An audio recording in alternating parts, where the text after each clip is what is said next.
Hey YouTube, how you guys doing? Sandman PR Vlog. It's a gorgeous day. Making my way to work. Just wanted to talk about the 12th anniversary of Hurricane Katrina. I believe it's this Sunday will make 12 years. 29th. August 29th. 2005 was the day, the second time Katrina made landfall. It hit Florida first, and then it kept going stronger, and it hit the Louisiana coast, and then it traveled eastward, hitting Mississippi, Alabama, and then Florida again, I'm pretty sure. But it's been 12 years since my family and I, Dad, Mom, Charles, and myself, we evacuated. It doesn't feel like it's been that long, but it has. 12 years. I was 25 back in 2005, and now I'm 37. So it's been a long time.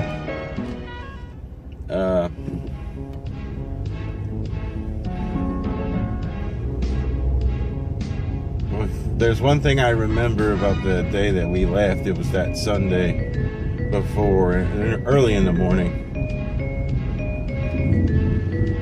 We were told the storm was going to be bad and we should probably evacuate.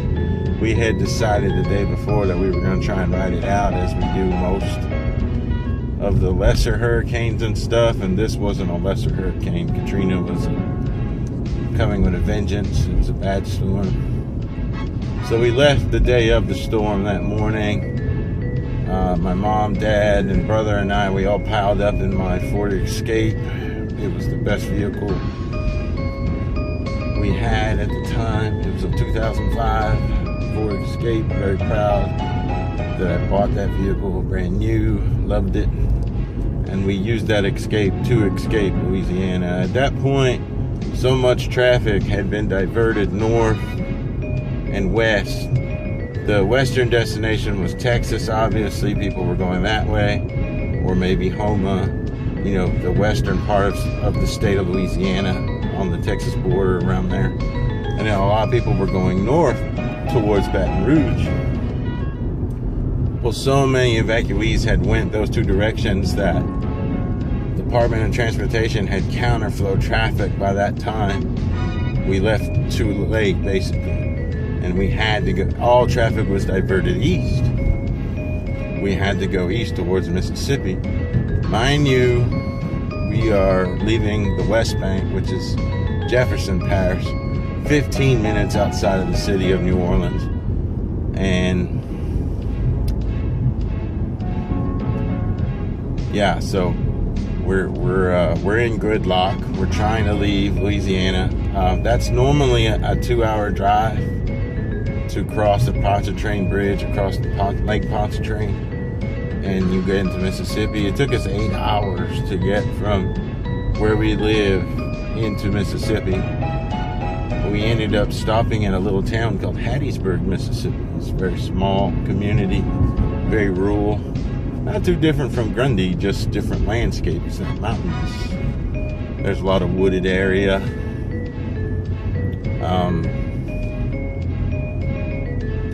So yeah, that's where we ended up stopping that night after being in gridlock traffic. And I'm talking at some points it was bumper to bumper. We were slow crawling, moving ahead.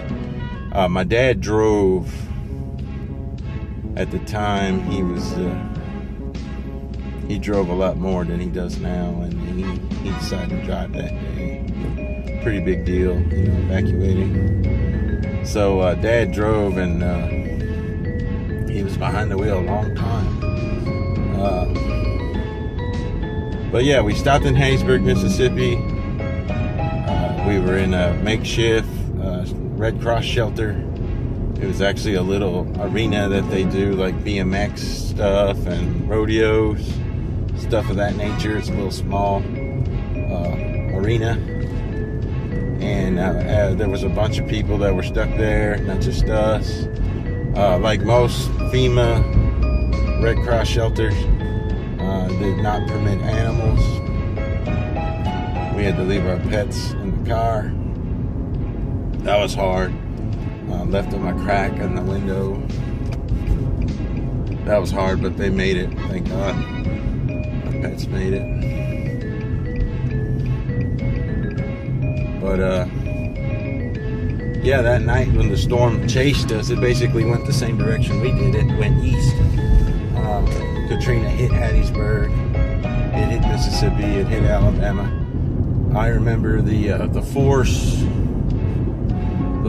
of the sound of the wind and the rain outside crashing on this little primarily steel structure, and one of the air conditioning units in the arena was shaking so bad because there was so much outside wind from the outside coming in through the ventilation system of this massive air conditioning units. It was shaking so bad that they actually asked everybody who was underneath that thing to move to a different part of the arena because they thought it was going to fall. But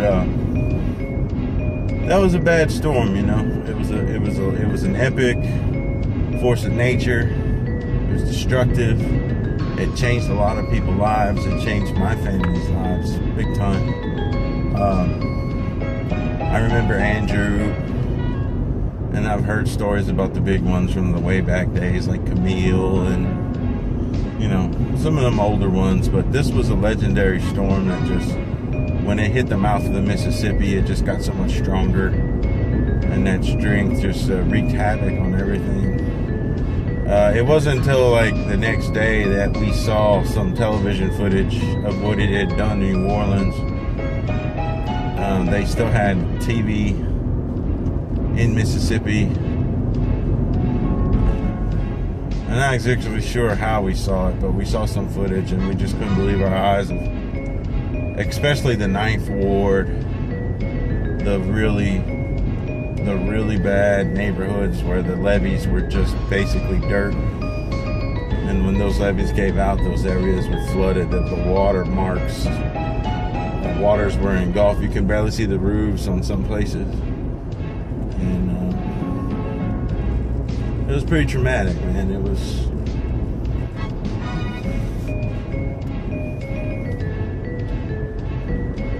But when we left our house that morning, we thought we were coming home. We never knew it was going to be the life-altering storm it was until it already happened. So I guess what I'm trying to say is we thankfully didn't lose any loved ones. Our family, even my extended family on my mom's side, we had relatives in Louisiana. They all evacuated the day before or even before that. Everyone got out in time and we didn't lose any loved ones. We are part of the blessed select few that, you know, there was a lot of folks that lost loved ones. There was no way to get up with anybody. Cell phones didn't work. Debit cards and credit cards didn't work. There was no way to find out. You know, it was chaotic time. The very late response by the government and FEMA to send aid was very, that was one thing that will always be held over George W. Bush's presidency, his delayed relief response to the Gulf Coast. In particular, those who were stuck in New Orleans in the Superdome and the tragedies that came after that. But yeah, I just wanted to reflect on that a little bit.